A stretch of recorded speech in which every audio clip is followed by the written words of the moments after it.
right, welcome everyone to the Tuesday night live stream. Welcome everyone. Welcome in. Get situated. We have a lot of stuff to talk about.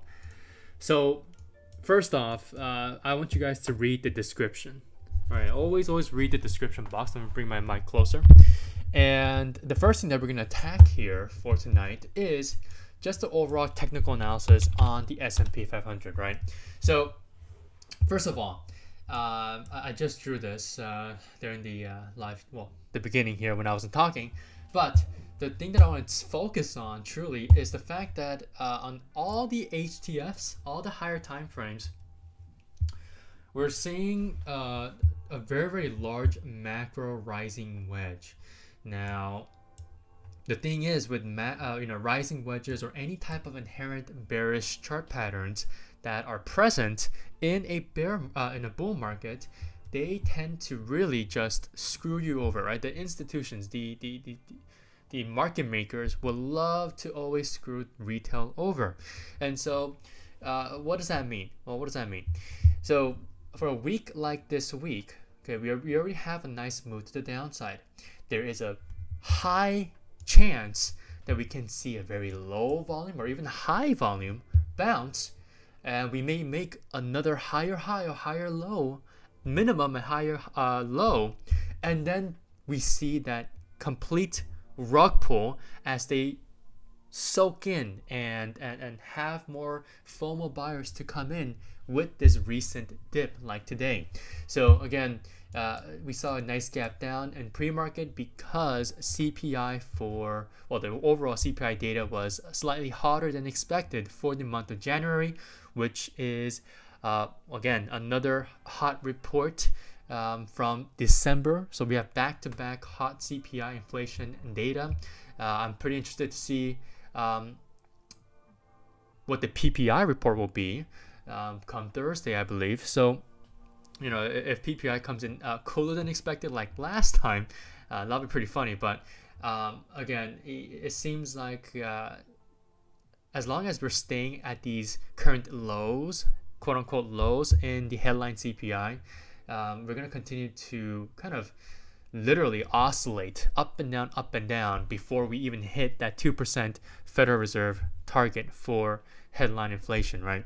So, it's again, people are talking about quote-unquote sticky inflation, as they like to call it, as inflation kind of refuses to go down to the Federal Reserve's 2% target. Plus, this is also confirmation. I told this to my private members and students early this morning, before the market opened, that this report kind of cements literally what the Federal Reserve has told us in the first FOMC meeting of this year. All right, they said that there is no chance that they're going to be cutting interest rates anytime soon. And that's the reason why I also told you guys in previous live streams that they're most likely going to cut rates and more towards the middle of this year, more towards quarter 3 of this year, which is exactly what I said to everyone back in quarter 3 of last year, right? At the beginning of quarter 3 of last year. So, we're sticking to that initial, prediction for now. And it seems like the Federal Reserve is going right along with that prediction that I made last year.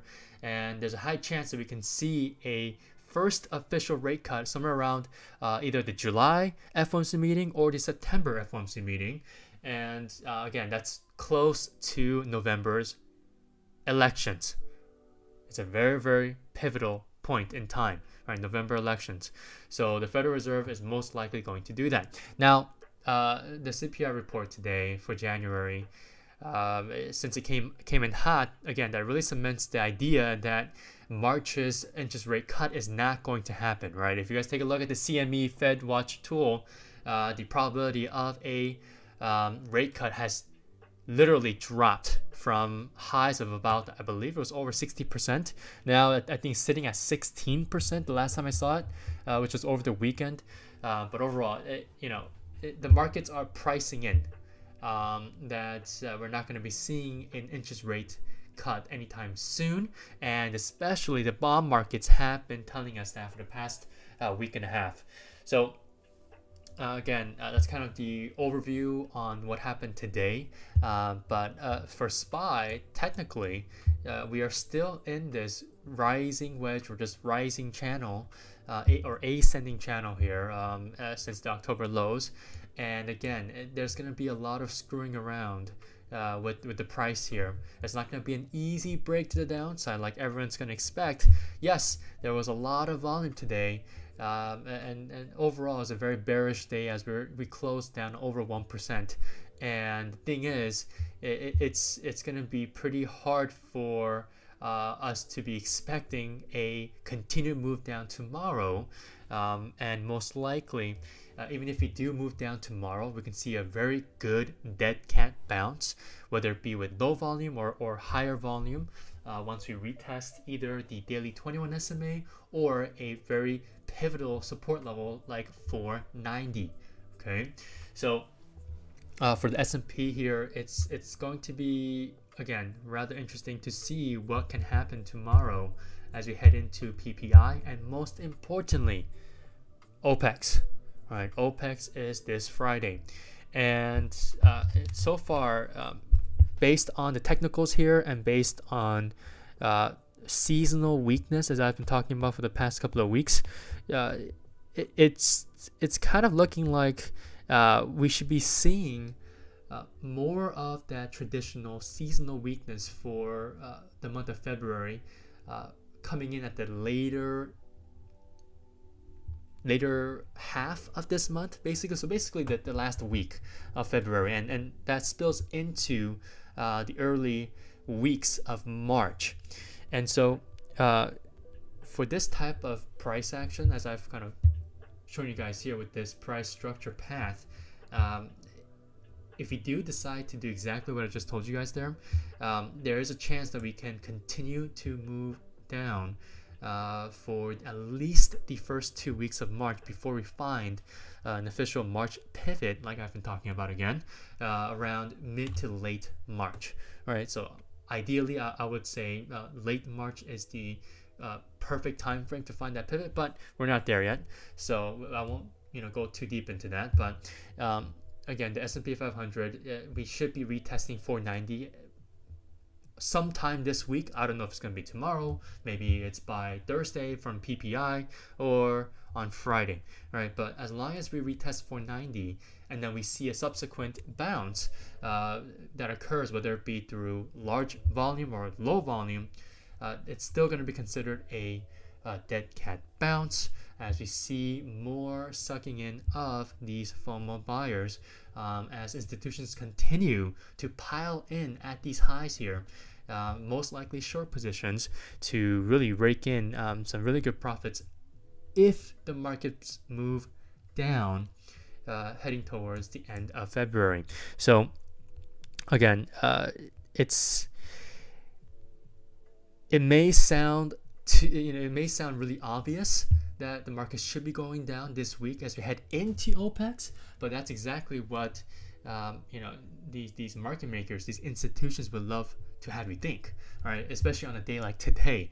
And it just, if it sounds too obvious, it's too obvious, right? That's the reality of things, especially when you're talking about number one, a bearish chart pattern like this ascending channel or a rising wedge in a bull market in an ETF, right, in the indices. And also it's just a bit more easier for liquid name like S&P 500 here to be to have the institutions have more control, which is the reason why you do not want to be falling in their traps by thinking that we're just going to have a quick waterfall after a day like today. Right?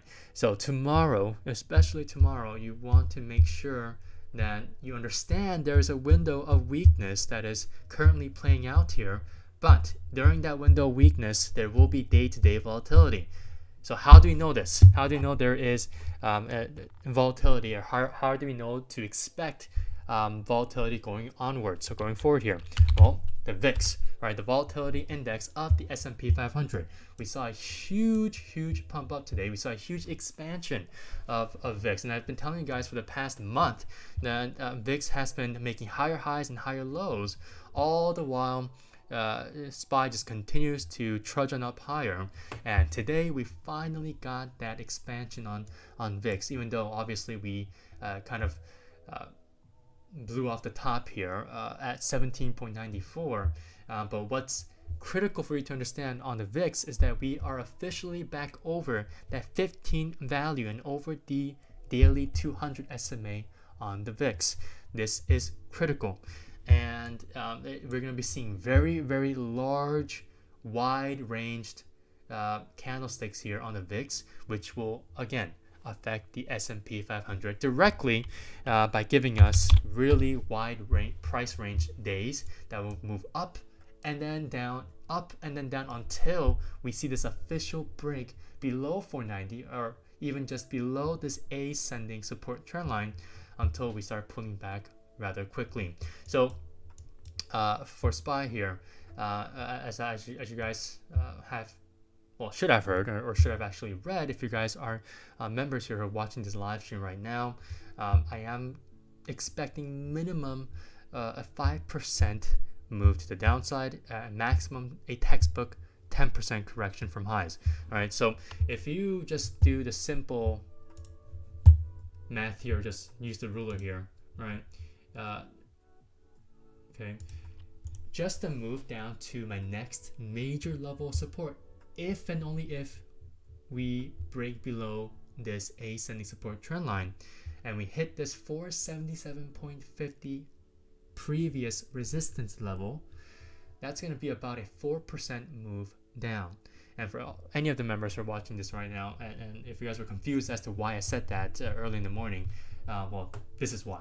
Right, I was just basing off of where we opened, right, and I was trying to look to see how much more of a move down that we can have, and I just retraced all the way back down to this 477.50 level, and it's around 4% here if you just round up.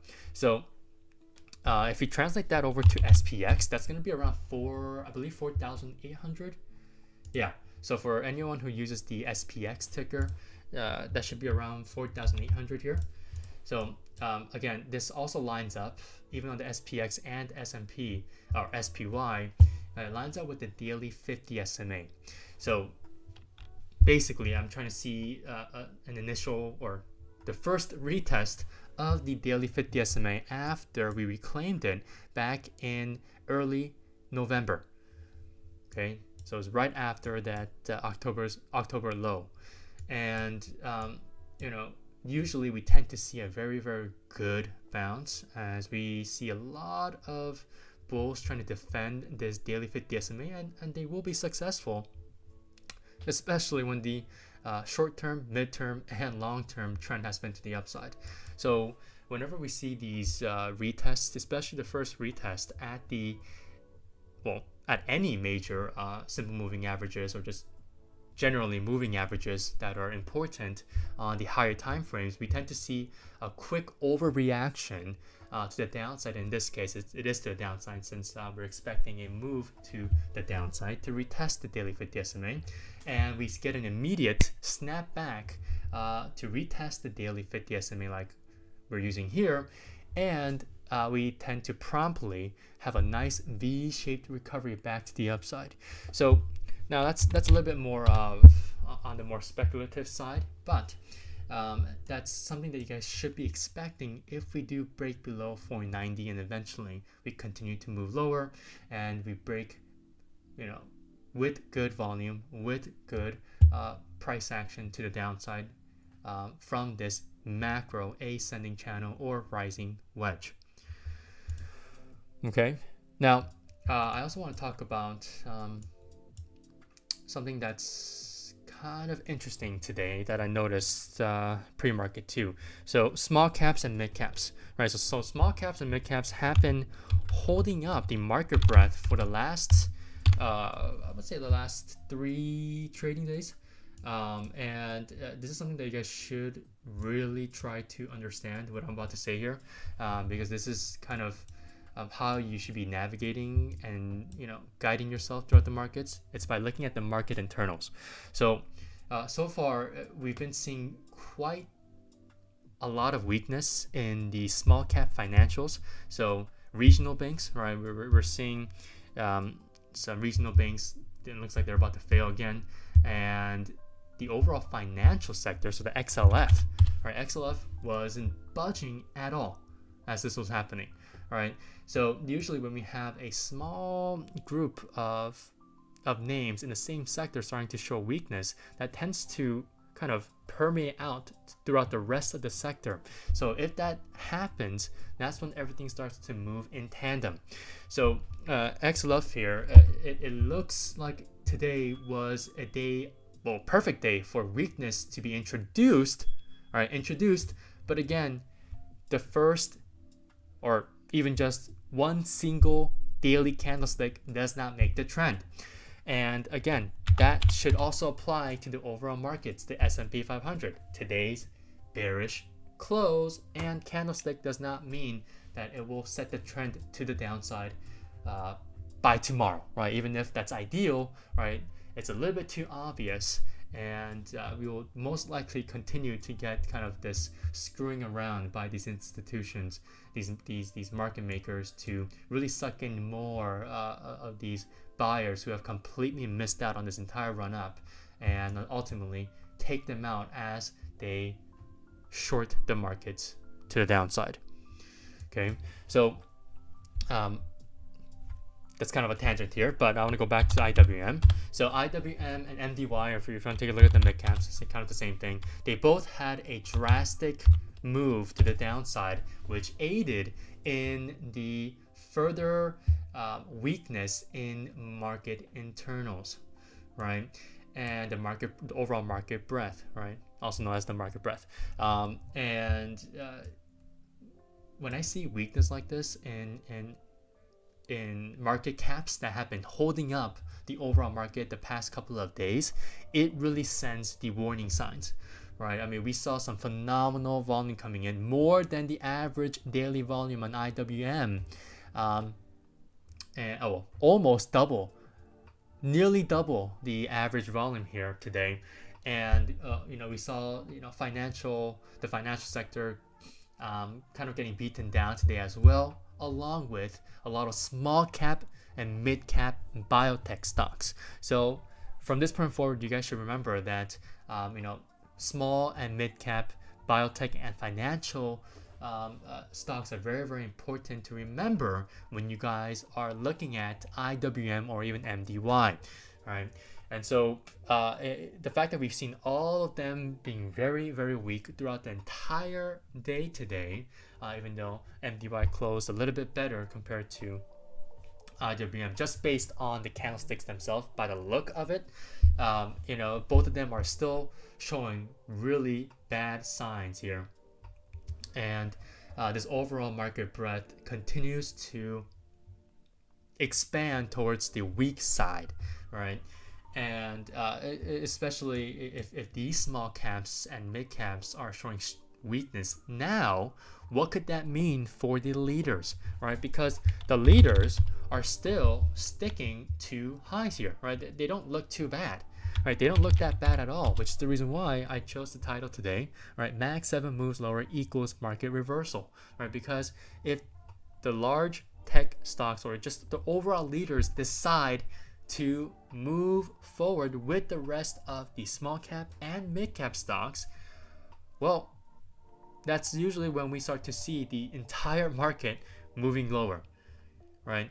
And again, I told this to my members as well, coming into this week, that the initial move to the downside is going to be quick, right? The relative speed, right? The relative speed of the move down is going to be quick, but you want to make sure you're able to capture any type of gains on that initial move, because we tend to have very, very volatile moves up and down after that initial move.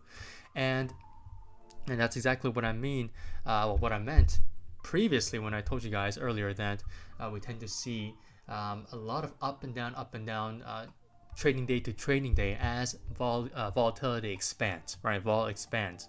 And as we continue to stay in this kind of phase of vol expansion, we need to be cautious of what the market is actually going to do.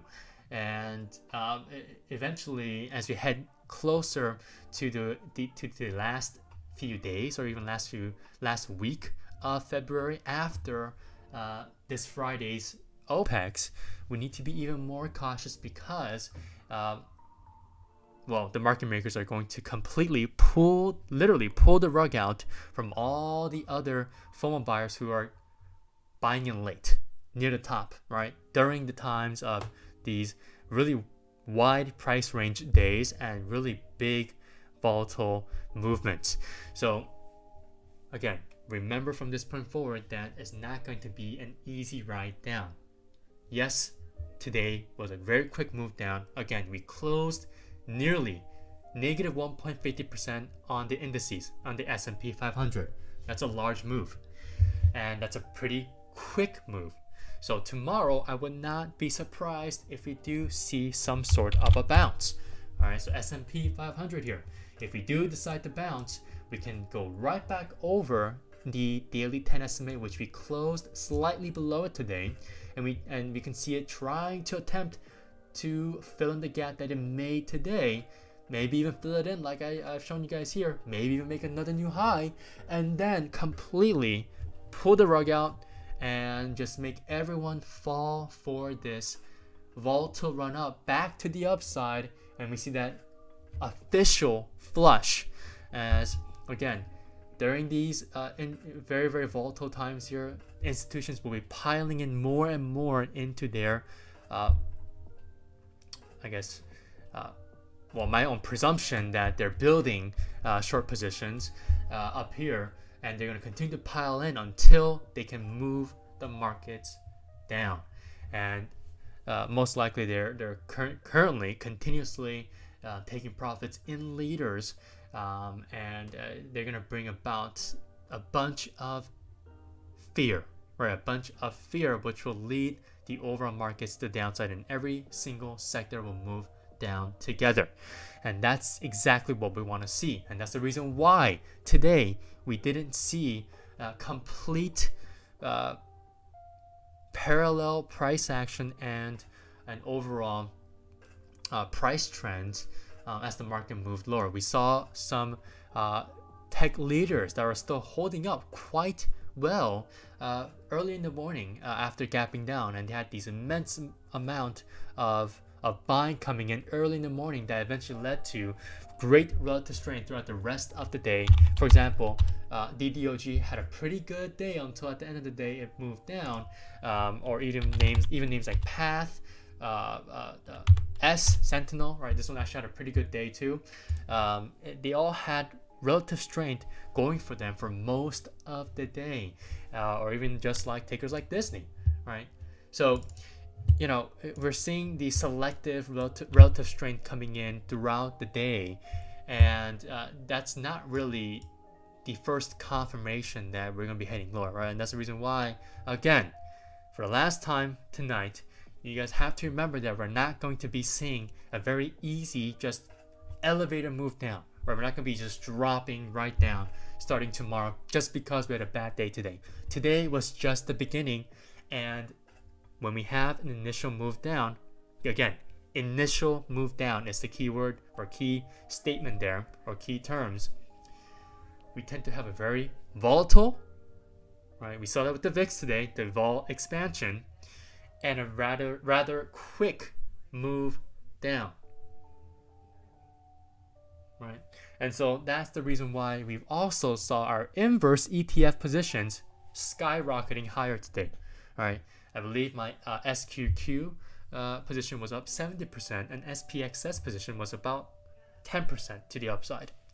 And so both of them still have a lot of room to move and a lot of time on our positions, especially since we're holding option contracts for both tickers, but I'll discuss that later. But overall, it's going to be interesting. All right, that's just the word that I have to say for tonight. All right, I think that's a key word here. So again, you should not be expecting an easy ride to the downside, right? Tomorrow, most likely, I am predicting, or presumably, I would be expecting the markets to make a bounce. I mean, just take a look at the SPY futures here, right? Barely moving, which makes sense. We just started trading here a couple hours ago. So, SPY futures, we nearly retested the daily 21 SMA here. So I really wouldn't be surprised if overnight we even retest the daily 21 SMA and then bounce as we head into market open tomorrow, or we just see a nice bounce for a nice tiny gap up before we start heading down again. Okay, so I have a lot more in detail that I want to talk about to my members specifically, so apologies to all the people who are watching this publicly, but I have some very, very specific insights into how the market can actually move tomorrow, Thursday, and Friday, and even heading into next week after OPEX. So if you guys really want to know what I'm about to say and tell my students and members in order for them to be able to navigate these upcoming very volatile markets, DM me on Instagram and we can literally have you join tonight. Okay, all it takes is action. And if you guys have the guts to take the action, all right, I will be giving you guys a small but a very big surprise. Okay, right. Hey, welcome guys. See some new people coming in. So for the people who are just coming in, you guys have to watch the first, the beginning of this live stream all the way up to now. Okay, and for people who have been enjoying the live stream here, make sure you guys smash that thumbs up down below. Hey, 3 likes already. Awesome. So again, highly recommend you guys to watch the live stream from the beginning to now. It's only about 28 minutes. Okay, but again, what I said tonight is very, very important for you guys to understand and for you guys to really make sure that you guys have kind of the same levels on your own charts, on your own daily time frames on the S&P 500 or even on the VIX or on maybe SPX, right? If you guys like to trade SPX rather than SPY, or if you guys like to look at SPX compared to SPY. But again, overall, make sure you guys watch that. Please watch that. All right. So I want to go over to one of my members' watch list here that he wants me to go over. So let's take a look at Apple. First, Apple here. So Apple, what's actually pretty interesting about Apple is that Apple, it's back to the daily 200 SMA, right? And the thing is, Apple, whenever it reaches the daily 200 SMA, it tends to have a very, very rapid bounce to the upside. I mean, we've seen this the past 3 times here, right? Every single time we retest it, right? 1, 2, 3, 4 times now, and then now 5 times today, we tend to see a very rapid move to the upside. So that's something to really consider moving forward with Apple. But here's the thing. Okay, here is the thing. My personal outlook here, just based on the technicals here on Apple on a daily time frame, I don't like how we have retested the daily 200 SMA 5 times since November. Right? So it's only been November, December, January, February, right? So a little over 3 months here, and we've already retested the daily 200 SMA 5 times. Right? We are having trouble staying away from this daily 200 SMA. And remember, the entire point of the longer term SMAs like the 50 and 200 are to move away from it, right? While we have the more shorter term SMAs like the 10 and 21 closely following behind the price to provide enough support to continue that momentum.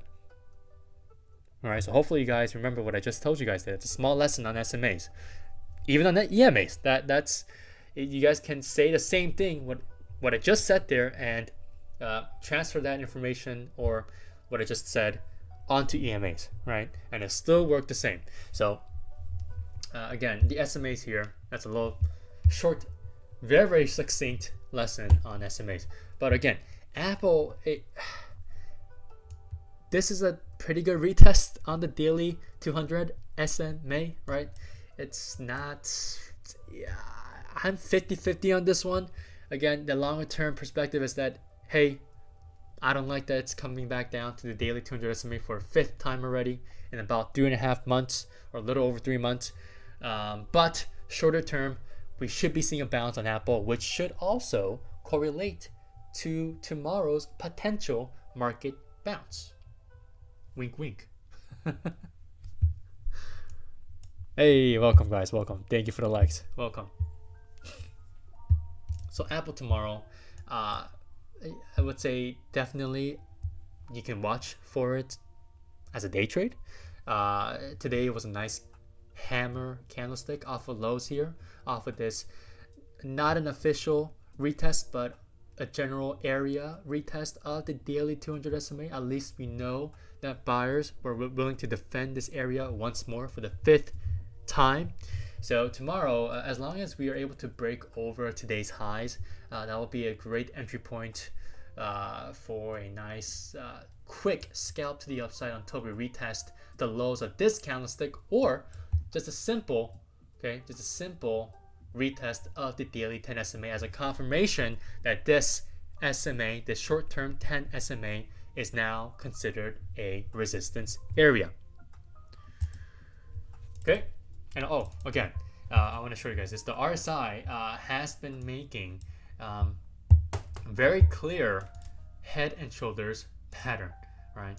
And we just broke down out of the neckline here, so that's also pretty interesting, right? But again, obviously you don't need to see this on the RSI to really make that that distinction there.